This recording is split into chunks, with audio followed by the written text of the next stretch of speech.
le chapitre 4.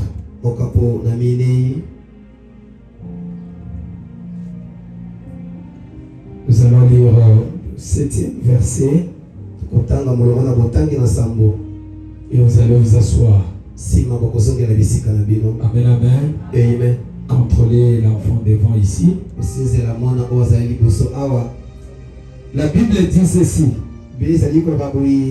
Une femme de Samarie vint puiser de l'eau. Jésus lui dit, donne-moi à boire. Car ses disciples étaient allés à la ville pour acheter de vivres. Que Dieu ajoute la bénédiction à la lecture de sa très bonne parole. Amen, amen. Alors maintenant là, nous allons continuer avec la lecture. Au verset 9, la Bible dit ceci. La femme samaritaine lui dit, comment toi, Jésus, qui est juif, me demandes-tu à boire? À moi qui suis une femme samaritaine. Les Juifs, en effet, n'ont pas de relation avec les Samaritains. Amen, amen. Il y avait une difficulté entre les Juifs et les Samaritains. Il n'y avait pas de bonnes relations. Mais Jésus a voulu briser ces mécontentements. Et il est allé pour demander de l'eau à la femme samaritaine. Et il dit ceci. Jésus lui répondit, si tu connaissais les dons de Dieu, et qui est celui qui te dit donne-moi à boire,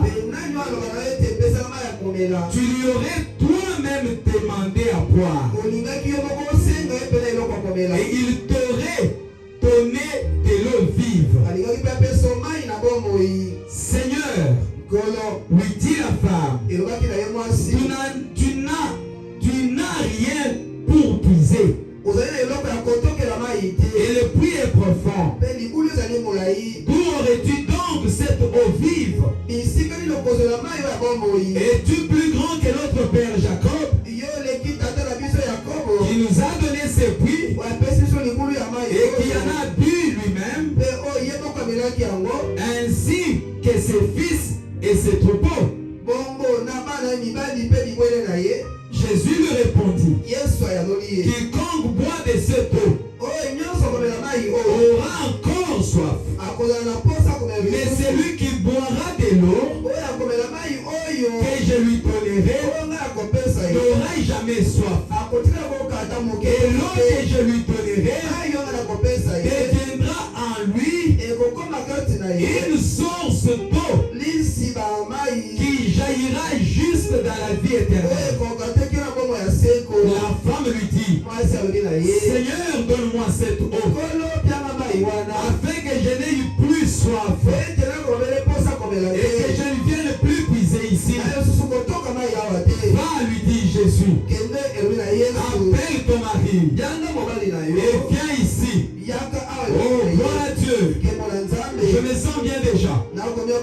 L'écriture continue. La femme répondit, je n'ai point de mari. Jésus lui dit, tu as eu raison de dire, je n'ai point de mari. Car tu as eu 5 maris. Alléluia. Et celui que tu as maintenant n'est pas ton mari. En cela, tu as dit vrai. Seigneur, lui dit la femme, je vois que tu es prophète. Pourquoi tu es prophète? Parce qu'il a discerné sa vie. Il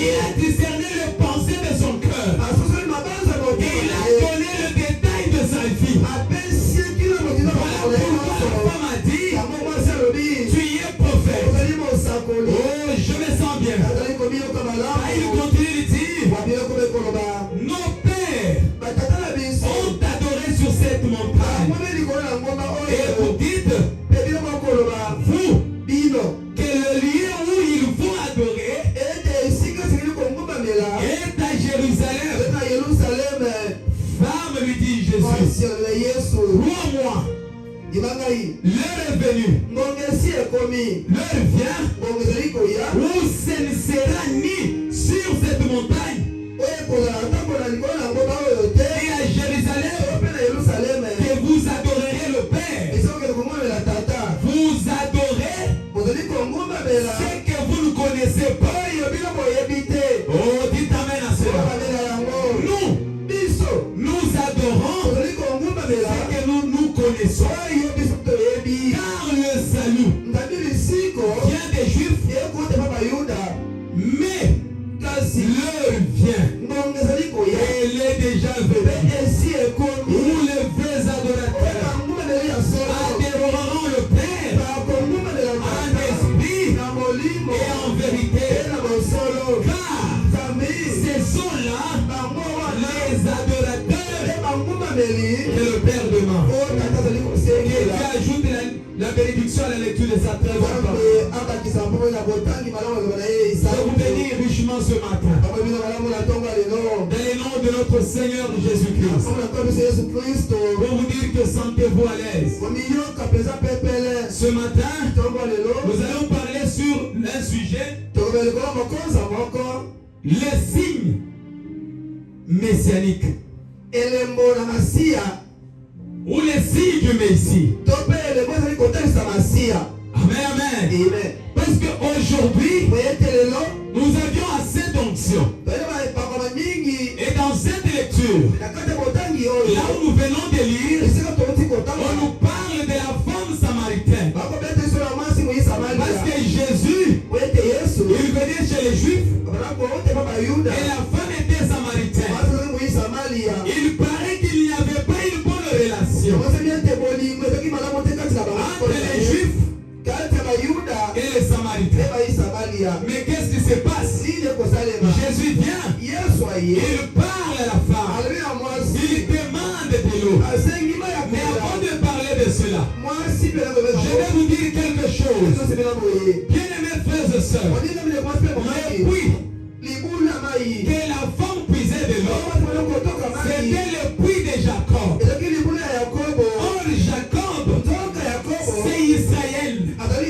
Donc Jacob, avec les 12 tribus d'Israël, c'était le puits que Jacob avait donné à ses enfants. Particulièrement Joseph. Et cette femme est venue pour puiser de l'eau. Et la femme lui demande, toi tu es juif, quelle relation y a-t-il entre toi et moi? Jésus lui dit, si tu savais, celui qui te demande de l'eau, tu n'aurais pas demandé de cette manière. Et pourtant, la vie cachée de la femme, il y avait quelque chose. La femme avait eu 5 hommes. Et elle avait le 6e. Et Jésus lui dit, va, amène ton mari ici. La femme lui dit, je n'ai pas de mari. Elle pensait que c'était un mensonge. Mais aux yeux de Dieu, c'était une réponse par la révélation. Pour lui dire que il est celui. Diminue un peu le volume. Il est celui. Qui discerne les pensées de cœur. Amen, amen. Amen. Et qu'est-ce que la femme a dit? Je n'ai point de mari. Elle parlait à qui? Elle parlait à la parole faite chair, qui était le Seigneur Jésus-Christ. C'est lui que nous appelons le vainqueur de la nuit.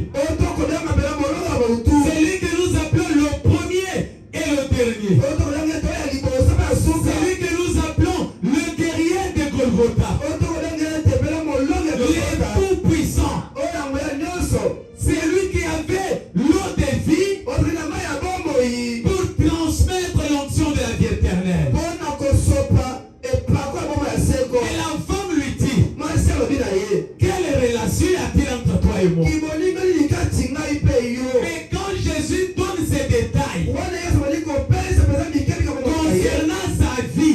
La femme regarde. Elle dit non.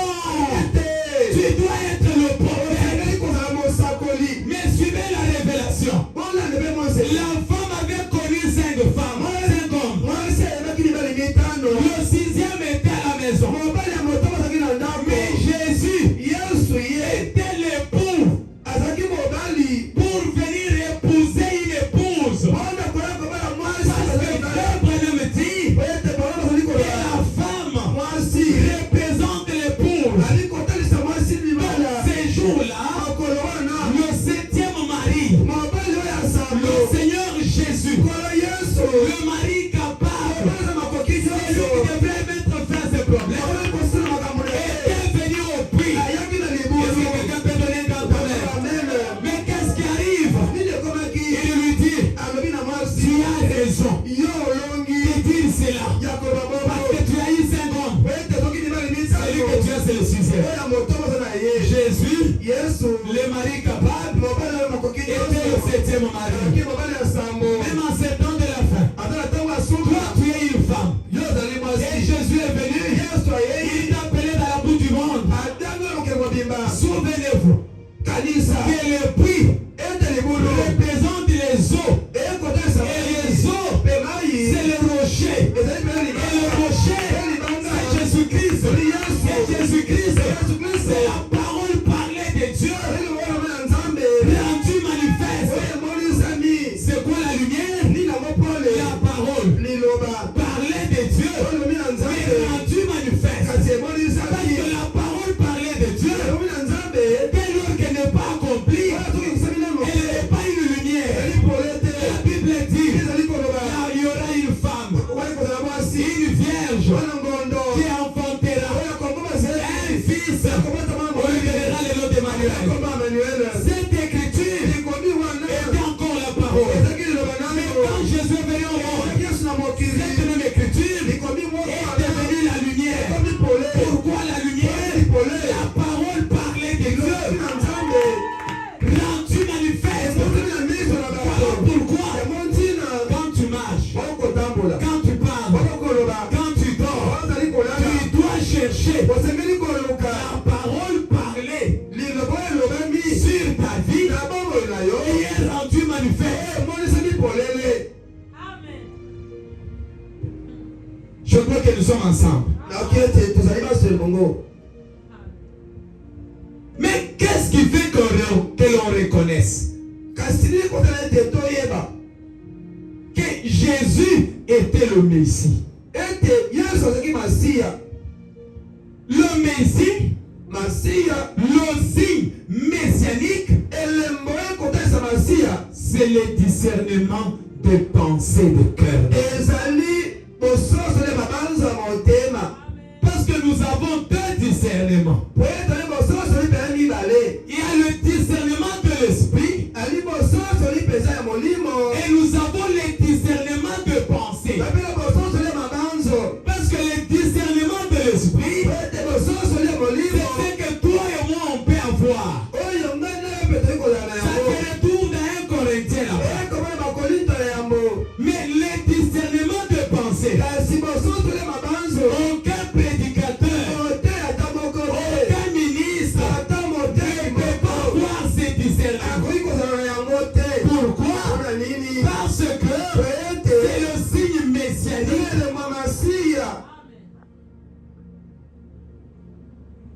Est-ce que je me fais comprendre? Le morceau d'aujourd'hui est très dur. J'ai besoin de déposer quelque chose de solide. Mais avant que le Messie ne vienne, la Bible dit qu'il doit y avoir l'esprit d'Élie. Amen, amen. Amen. Donc si nous suivons la ligne de conduite de Dieu, toujours dans Jean chapitre 1, le verset 45. Regardez Jésus au puits. Il discerne. C'est comme moi j'arrive. Je me dis, Maman Marceline, en 1990, tu étais à telle place. Tu étais à Bandung. Tu étais dans une mine de diamants. Tu vendais quelque chose. On était venu avec les mains sont ratés. Mais un jour, alors que tu dormais, une parole t'a dit que tu es de Dieu, que tu es une fille de Dieu. Et depuis ce jour-là, quand tu étais sorti, un serviteur de Dieu t'avait parlé. Et celui qui t'avait parlé là, c'était Dieu. Ça, ce n'est pas le discernement des esprits. C'est le discernement de pensée. Pourquoi? Parce que le discernement de pensée, ça peut entrer arrière années 40 ans de ta vie. Par exemple, comme nous qui avons 60 ans. Amen. Quelqu'un vient, il commence à prophétiser mes 40 années. C'est pas le discernement des esprits. C'est le discernement de pensée. Et Jésus prie, il a donné la vie de la femme samaritaine. Dans 1 Jean. Jean chapitre 1, le verset 45. Nous allons lire ensemble. Vous allez comprendre de quoi nous avions cru dans cette terre. Le Père cherche le vrai adorateur qui adore en esprit, qui adore en vérité. 45.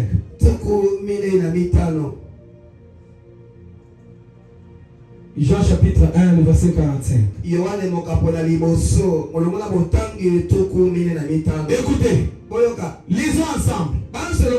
La Bible dit, Philippe rencontra Nathanaël et lui dit, nous avons trouvé celui de qui Moïse a écrit dans la loi.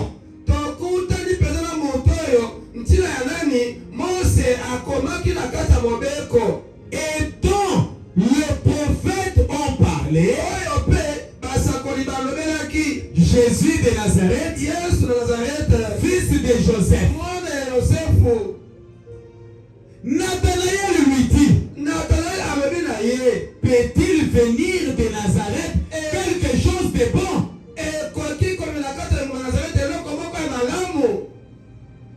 Philippe lui répondit, viens et vois. Amen. Jésus voyant venir lui, Nathanaël,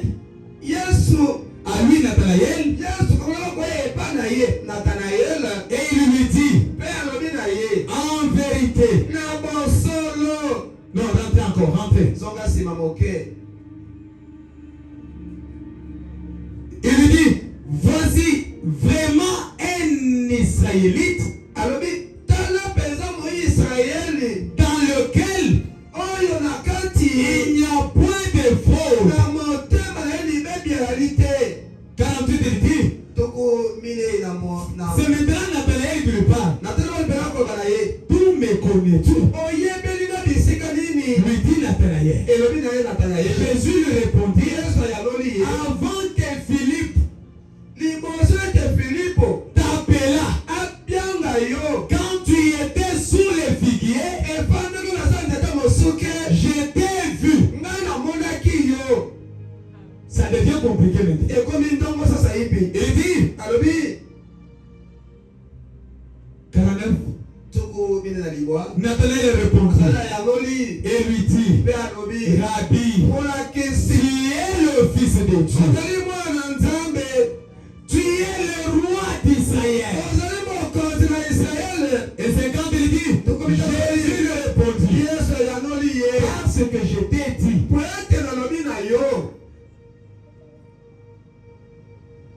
Amen, amen. Amen. Est-ce que vous avez suivi l'histoire?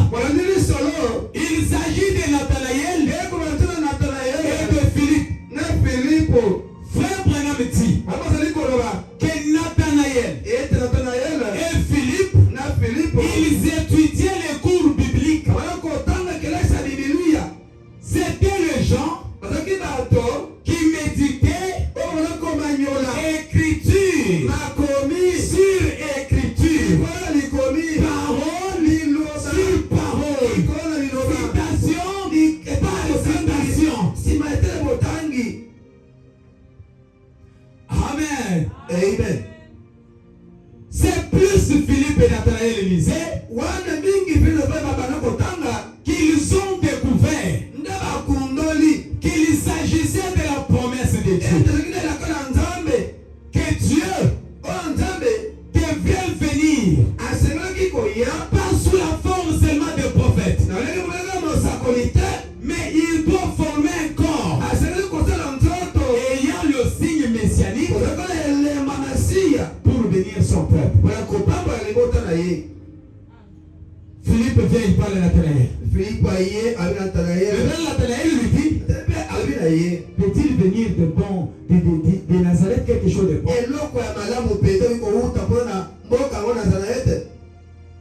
De toi qui es ici. Quelqu'un d'autre dit, est-ce que de ce papa Georges quelque chose de bon peut venir? Oui, ça peut venir. Viens et vois. Philippe a évité des discussions. Philippe a évité l'échange de paroles. Oh, gloire à Dieu. Comme il savait que Dieu était un Dieu de la démonstration. Parce que Saint Paul dit, je ne suis pas parti seulement avec un discours persuasif, mais avec la puissance et la démonstration. Voilà pourquoi Philippe lui a dit, viens et vois. Tabernacle du surnaturel. Prenez-moi au mot. Parce que ce que je vous prêche, c'est la parole infaillible. Cette parole infaillible, elle ne joue pas. Quelqu'un doute de vous, dites-lui, viens et vois.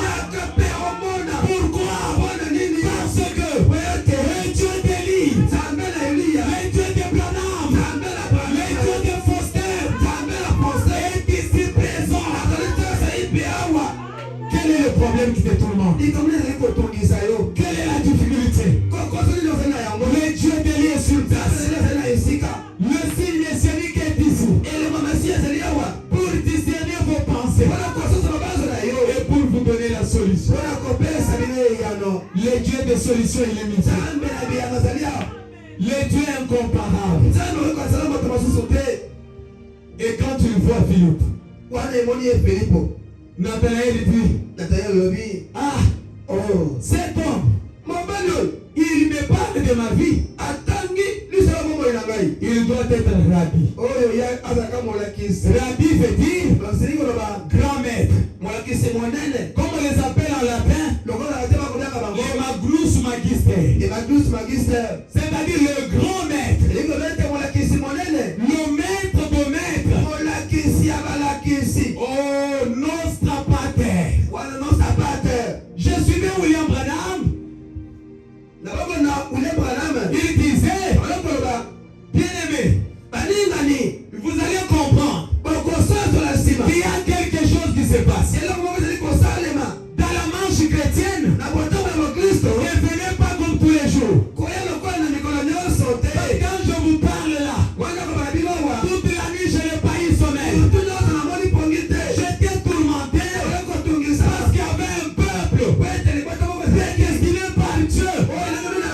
devrait venir l'écouter à travers moi.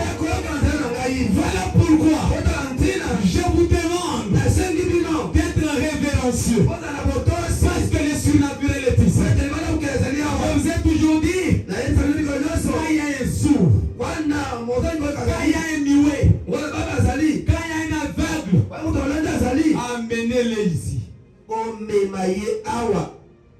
Le Dieu du tabernacle du surnaturel est présent. Tous les liens sont déjà brisés. Croyez seulement au Seigneur Jésus-Christ. Nathanaël. Oh, voilà un Israélite. En qui il n'y a point de fraude.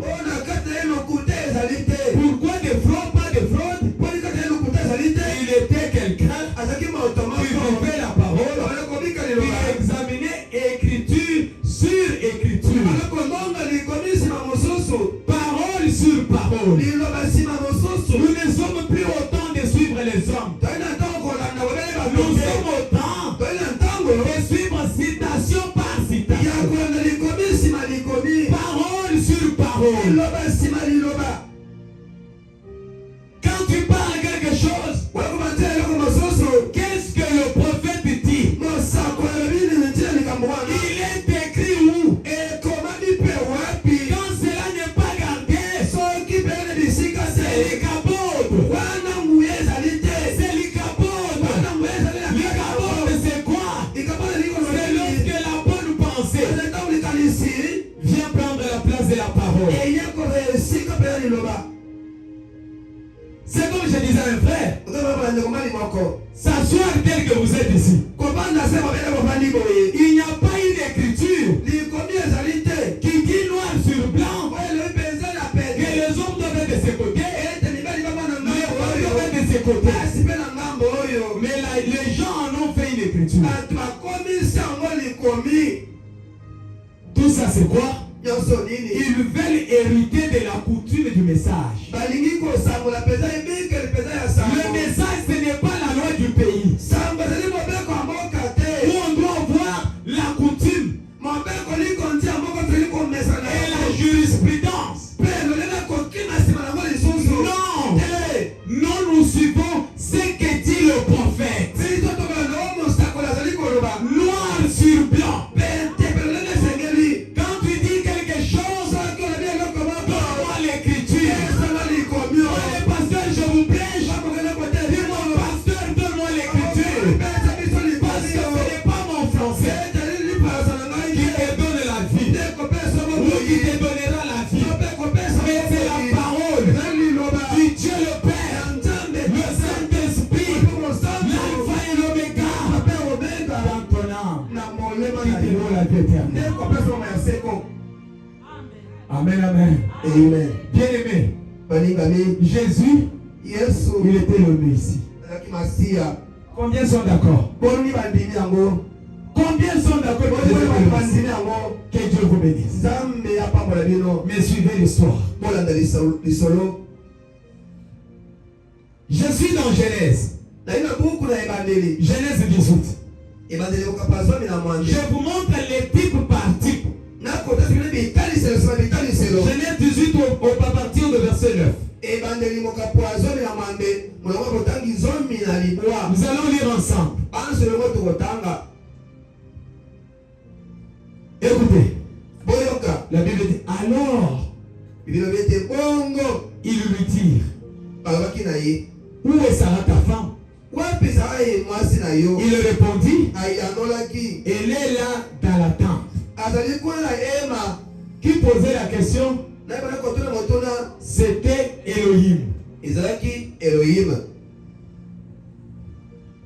C'est lui qui l'a dit. Oh, c'est terrible. Dieu dans la chair humaine lui-même.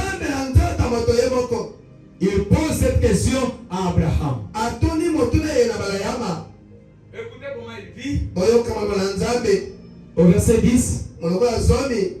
L'un d'entre eux dit, je reviendrai vers toi à cette même époque. Et voici Sarah ta femme aura un fils.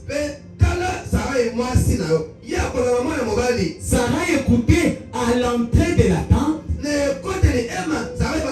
qui était derrière lui. Abraham et Sarah étaient vieux avancés en âge. Et Sarah ne pouvait plus espérer avoir des enfants. Au verset 12, écoutez ce qu'il dit. Le signe messianique commence. Sarah est ici. Jésus est là-bas. Mais regarde ce que Jésus dit. Elle rit en elle-même en disant, maintenant que je suis vieille, aurais-je encore des désirs? Mon Seigneur aussi est vieux. L'Éternel dit à Abraham, ça change maintenant. C'était 3 hommes. C'était un homme, l'un d'entre eux qui parlait. Maintenant ça devient l'Éternel dit à Abraham. Pourquoi donc Sarah ta femme a-t-elle ri en disant, est-ce que vraiment j'aurai un enfant, moi qui suis vieille?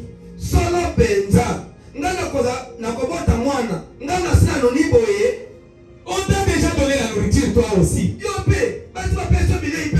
Puisque tu es rassasié, alors maintenant tu dis, je reviendrai. Regarde les sentiments du prophète. Alors qu'elle-même parlait dans son cœur. Qu'est-ce qui arrive? Dieu, l'homme ici, commence à discerner le pensée de son cœur. C'était quoi? Le signe messianique. Amen, amen. Amen. Amen, amen. Amen. Est-ce que vous prenez note? Maintenant nous sommes dans Malachie 4. Le verset 4, le chapitre 4, le verset 5 à 6.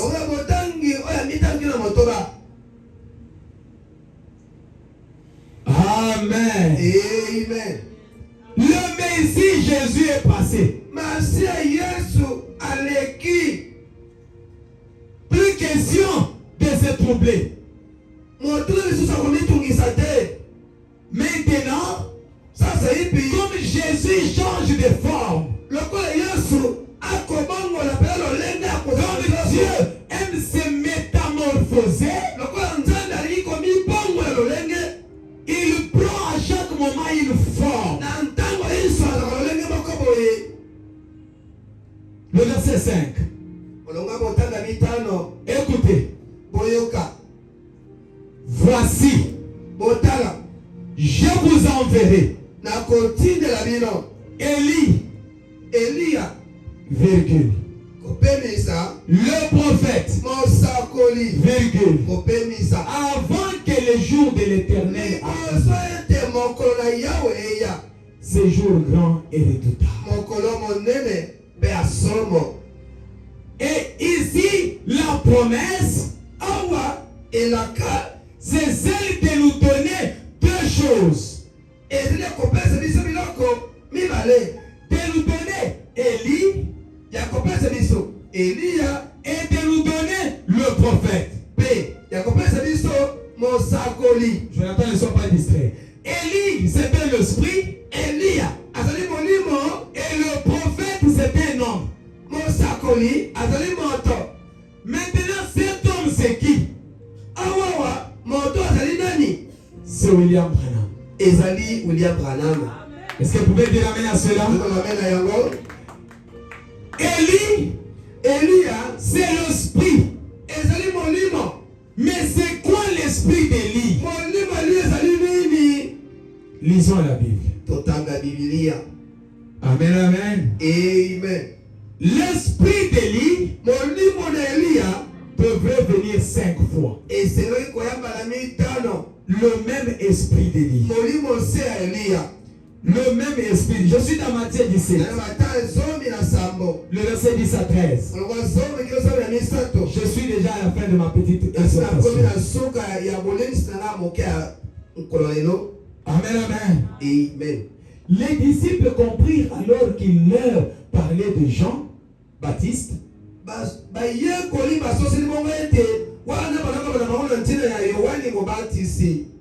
Lorsqu'ils furent arrivés près de la foule, un homme vint se jeter à genoux devant Jésus et dit: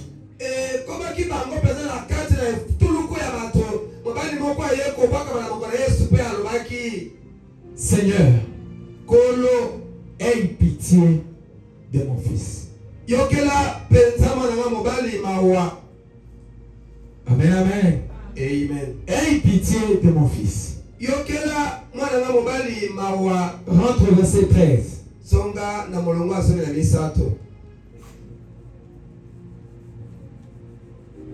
Commence au verset 12. Mais je vous dis qu'Élie est déjà venu. Qu'ils n'ont pas reconnu et qu'ils l'ont traité comme ils ont voulu. Point. De qui on parlait ici? Nous allons les comprendre au verset 13. Le verset 13. Le disciple comprit. Alors, il leur parlait de Jean-Baptiste. Donc Jean-Baptiste avait l'esprit d'Élie. Amen, frère. Jean-Baptiste avait l'esprit d'Élie.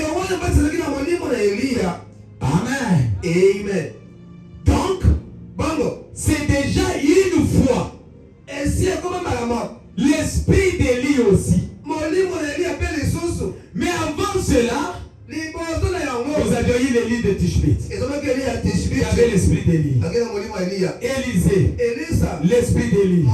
Jean-Baptiste, l'esprit d'Élie.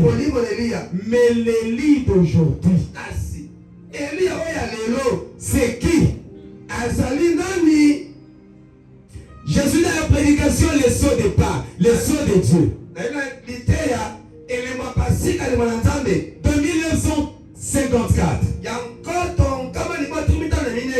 au point 121.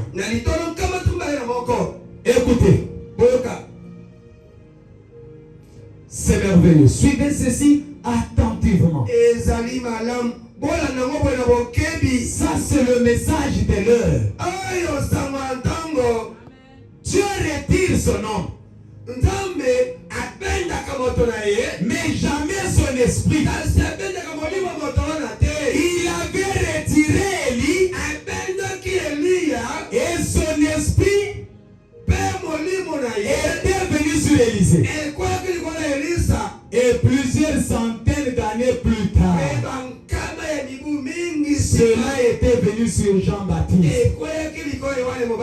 Et cela est encore prédit pour le dernier jour. Amen, amen. L'esprit était sur Élie, le disciple. Après sur Élisée, après sur Jean-Baptiste. Mais en ces derniers jours, il a promis encore qu'Élie devrait venir. Dans la prédication, c'est de rendre un service à Dieu, sans que cela soit sa volonté. En 1965, prêcher le 18 juillet.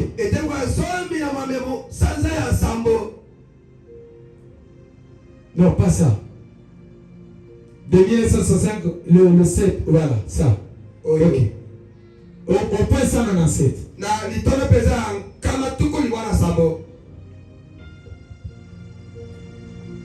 Oh, c'est merveilleux.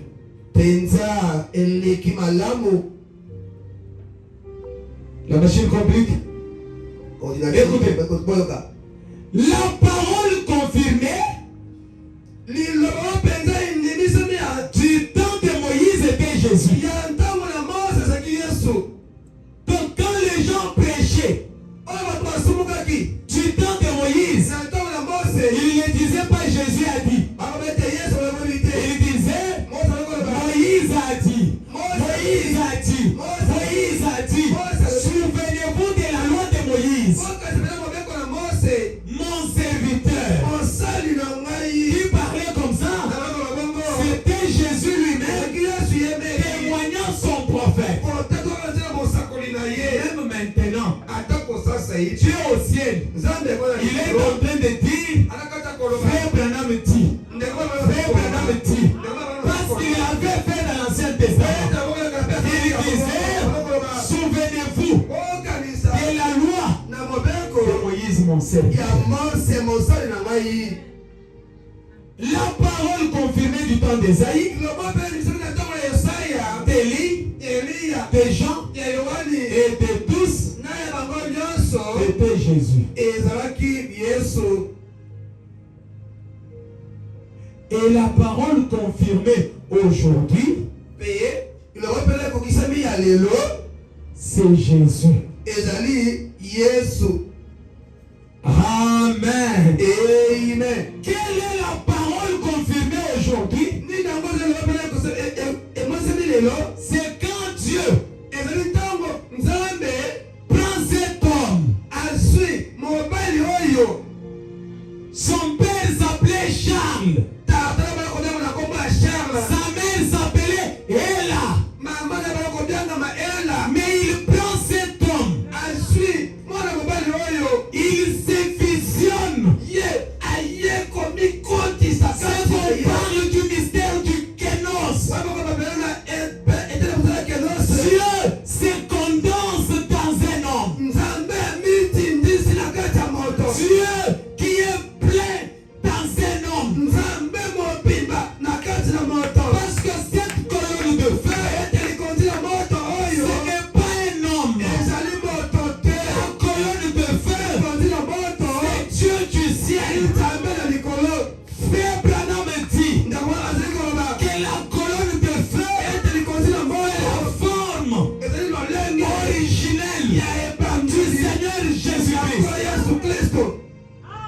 Cette même colonne de feu, c'est la lumière qui avait frappé Paul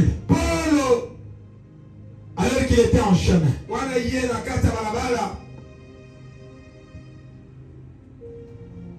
Fils de Tarse, il était en chemin. Cette même colonne de feu a pris forme et se condense dans un homme. Quand vous croyez comme ça, vous avez la vie éternelle. Quand vous croyez comme ça, vous recevez le baptême du Saint-Esprit sans sensation.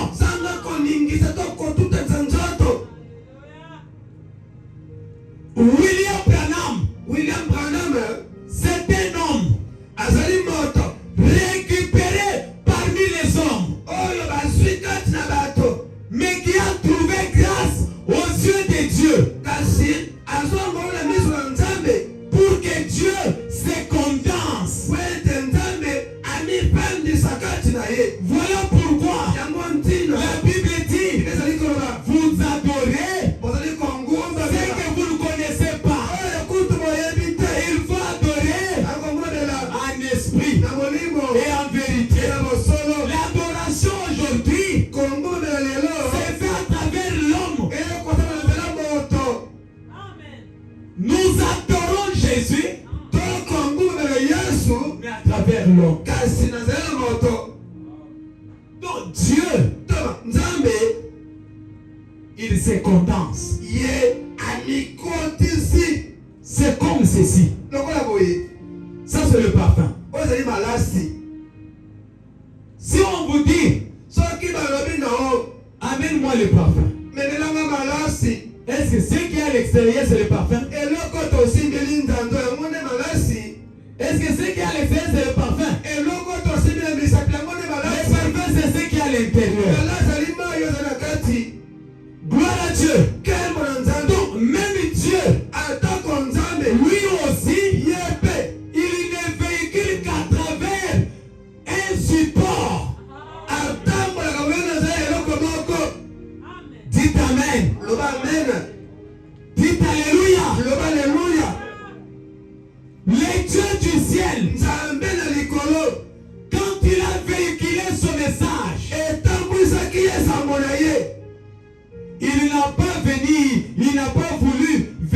comme esprit.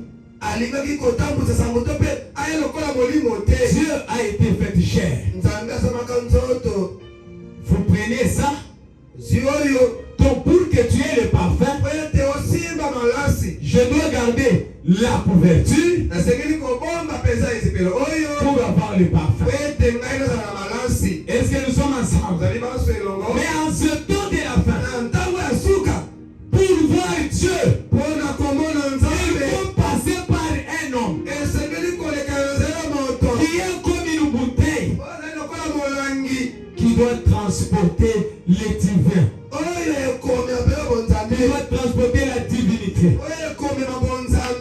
frère Branham dit la divinité sur la terre, dans des hommes, dans des femmes, naître de nouveau. Et ce qui fait que tu puisses naître de nouveau, c'est la parole. Parler de Dieu, mais rendu manifeste. Est-ce que quelqu'un peut dire Amen? Jésus a essayé de rendre un service à Dieu.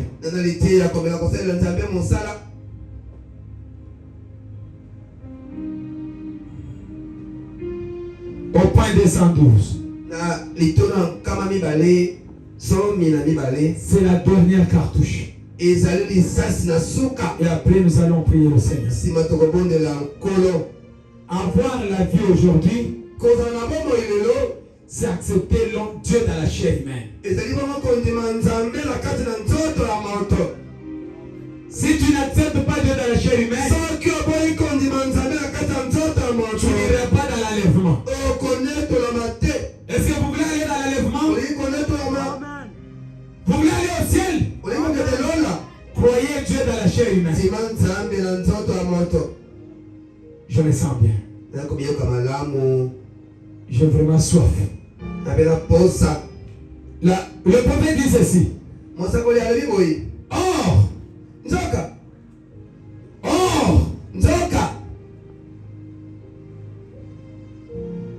amen. Le diable n'est pas content qu'on lise cet examen. Il a échoué. Nous allons lire ça. Nous allons lire. Nous sommes ici pour lire tout ça. Vous avez retrouvé? Au 212.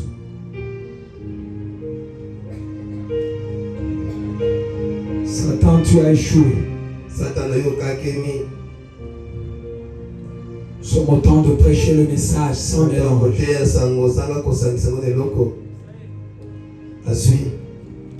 Ok. Lisons ensemble. Or, il a promis cela. Cela montre que la Bible est vraie. Jusqu'à ces jours. Ainsi que Sodome et Gomorrhe et Élie n'étaient pas.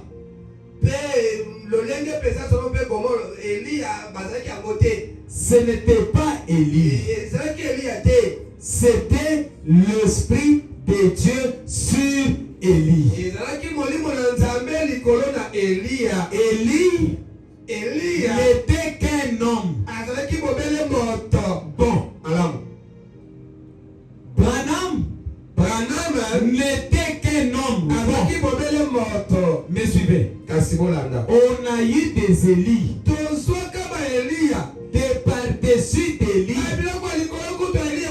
Des manteaux d'Élie. Et tout d'Élie. Lisez ensemble avec moi. Mais à haute voix. Mais l'Élie d'aujourd'hui,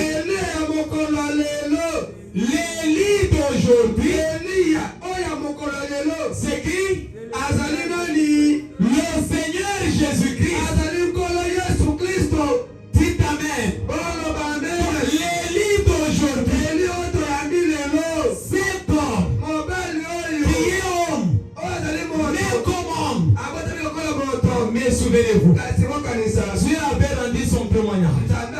Quand Branham était né, une lumière était venue à travers la fenêtre. De la même manière que Jésus, quand il était né, la lumière était venue.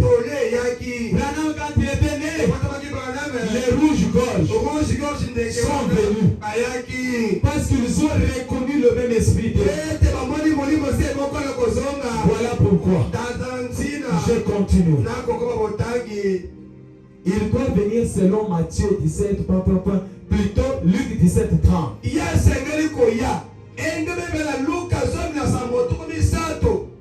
Luc 17, 30 parle de quoi?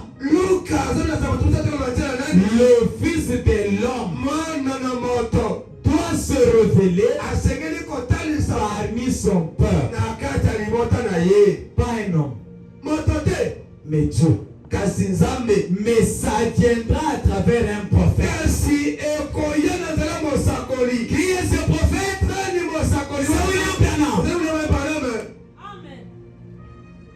Et il n'a jamais eu deux prophètes majeurs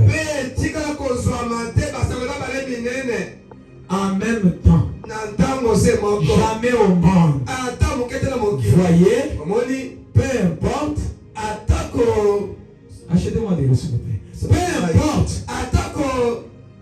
combien il y a deux têtes, ne peuvent pas. Amen, amen. Amen, amen. Amen. Qu'est-ce que nous avons reçu aujourd'hui? Nous avons reçu le Seigneur Jésus-Christ, mais à travers un homme. Voilà pourquoi Branham pouvait tourner les dos. Commencer à discerner les pensées des cœurs des humains.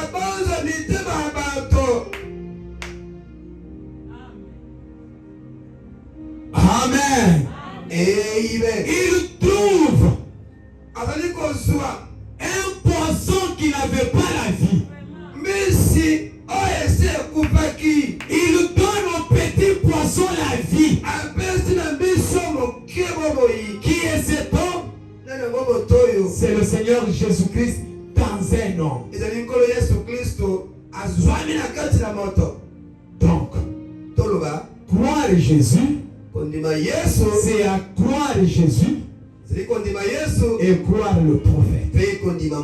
D'abord même c'est croire le prophète et croire Jésus. Parce que pour que j'ai le parfum,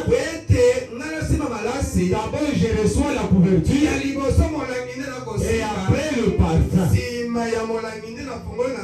Ce matin, que le Dieu du message du temps de la dont je suis serviteur vous bénisse, vous garde, vous protège, soit avec vous. Que la paix du Seigneur soit avec vous.